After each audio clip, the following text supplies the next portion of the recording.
Have you ever wondered how some of history's most powerful queens sought revenge for their families?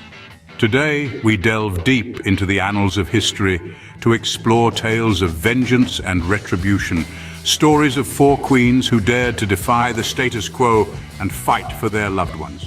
Queen Buddika, the fiery Celt who dared to challenge the Roman Empire.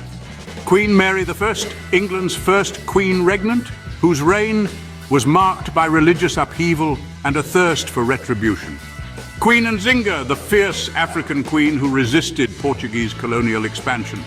And lastly, Margaret, the mother of King Henry VII, who navigated the treacherous waters of English politics during the Wars of the Roses to secure her family's survival and supremacy.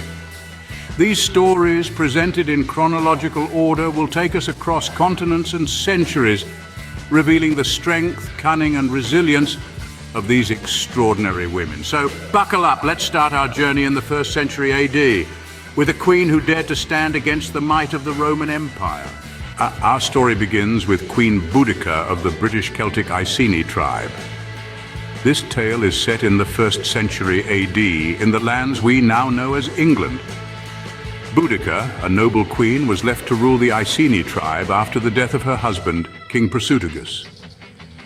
The king's demise, however, marked the beginning of dark days for the Iceni. The Roman Empire, renowned for its territorial conquests, saw an opportunity in Prasutagus' death.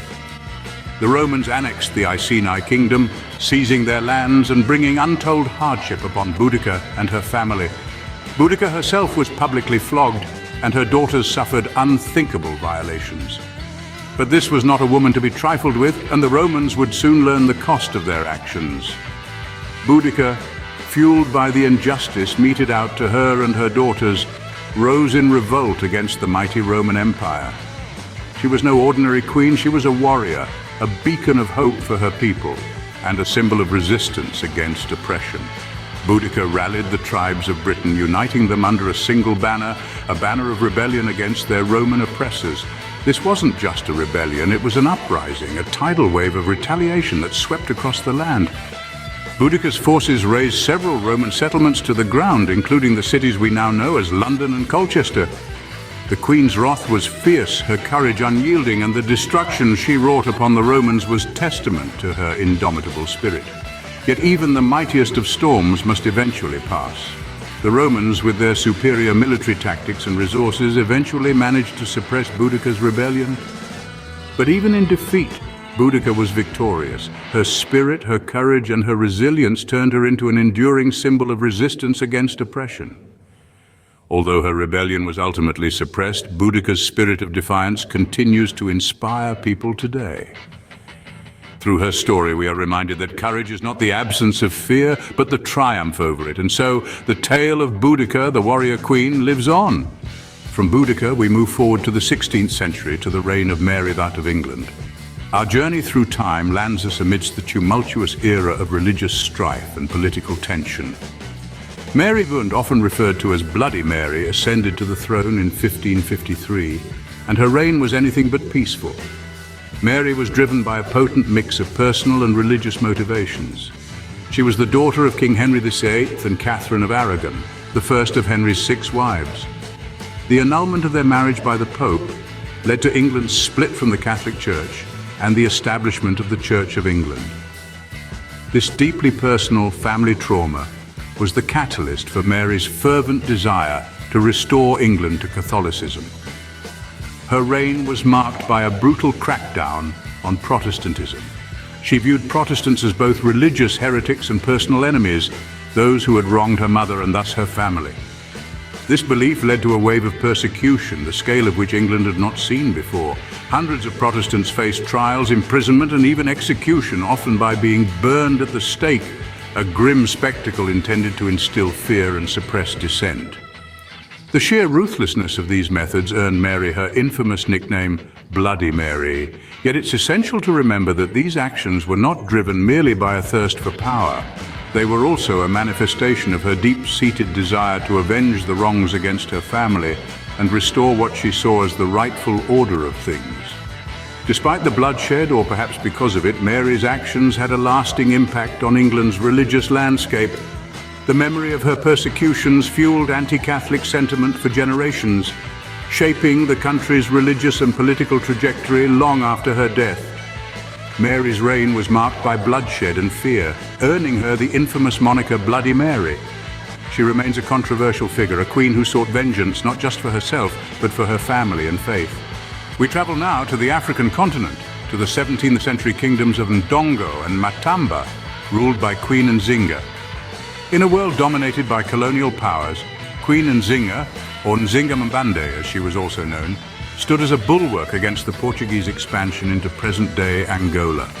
Her reign was marked by a relentless resistance, a campaign driven by the betrayal and death of her brother King Ngola Mbande at the hands of the very Portuguese missionaries and traders he had initially welcomed. Nzinga's retaliation was not born of reckless anger, but of calculated strategy. She was a master of alliances, deftly navigating political landscapes to band together with rival African kingdoms. Even European powers, enemies of Portugal, found in Nzinga a formidable ally. Her diplomatic skill was as sharp as her will was indomitable. Yet at the heart of her resistance was not just a queen defending her kingdom. Here was a sister seeking justice for her family's mistreatment by the Portuguese. Her fight was deeply personal, her resolve steeled by the memory of her brother's tragic fate. In a world that often underestimates the power of a woman's resolve, Nzinga's story stands tall. She was a woman who turned her personal quest for justice into a nationwide resistance, a beacon of hope for her people. Nzinga's fierce resistance against colonial powers is a testament to her courage and strategic acumen. Finally, we return to England, to the 15th century, during the tumultuous Wars of the Roses. The stage is set for a woman of unflinching determination and keen political acumen, Margaret Beaufort. Barely a teenager, Margaret, a Lancastrian, was widowed when her first husband, Edmund Tudor, died.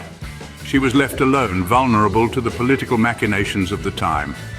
Despite her tender age, Margaret was not one to be easily subdued. She was a survivor, and she proved this when she remarried and gave birth to a son, the future King Henry VII. Her role didn't stop at motherhood. Margaret actively supported her son's claim to the throne, navigating the treacherous waters of politics with a deftness that belied her years. Margaret's life was not without its trials. She endured personal hardship and exile, consequences of Yorkist victories, but not once did she falter in her resolve. Her determination was a beacon that guided her through the darkest times, leading her to an ultimate triumph. When her son ascended the throne, Margaret's influence didn't wane. She was the power behind the throne, helping to establish the Tudor dynasty. Her actions ensured not just her family's survival, but their reign over England. Margaret Beaufort's story is one of survival, resilience, and ultimately triumph. These four queens, each from different periods and places, share a common thread: a thirst for revenge.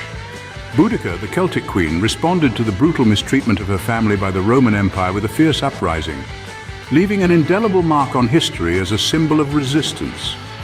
Mary I of England, driven by faith and a desire to right the wrongs against her family, used her power to persecute her perceived enemies and restore Catholicism. Queen Zinga of the Ndongo and Matamba kingdom showed remarkable strategic brilliance in her relentless campaign against Portuguese colonizers, avenging her brother's betrayal and death.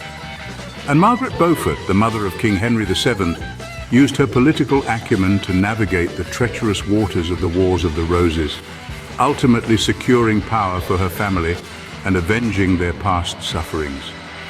Their stories remind us of the power of resistance and the lengths to which one might go to avenge their family.